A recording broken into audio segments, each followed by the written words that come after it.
ஆமா, நேத்து உன்னை பிரின்சிபல் எதுக்காக திட்டினாரு? ஓ அதுவா, பிரின்சிபல் நாயை காணும்னு விளம்பரம் போடுறான்னு சொன்னாரு. நான் பிரின்சிபல் நாயை காணும்னு விளம்பரம் கொடுத்துட்டேன் மேடம். நான் வந்துட்டேன்.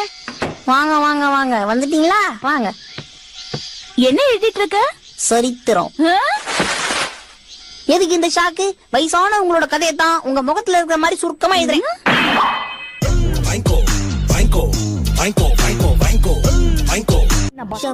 கேப்ல வாய் விட்டு கேப் இல்லாம அடி வாங்கியிருப்பேன். என்ன ஷின்சான், நீ எக்ஸாம்ல எழுதின ஸ்டோரியில உப்பு சப்பு எதுவுமே இல்ல? நான் உங்களை படிக்க தானே சொன்னேன், உங்களே அதெல்லாம் நக்கி பார்க்க சொன்னது.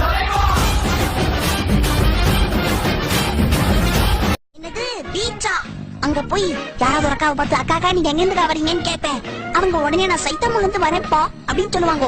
உடனே அவங்க என்கிட்ட நீங்க இருந்து வரடா புஜ்ஜி குட்டின்னு கேட்பாங்க. நானும் சைத்தாமல இருந்து தான் வரேன்னு சொல்லுவேனா.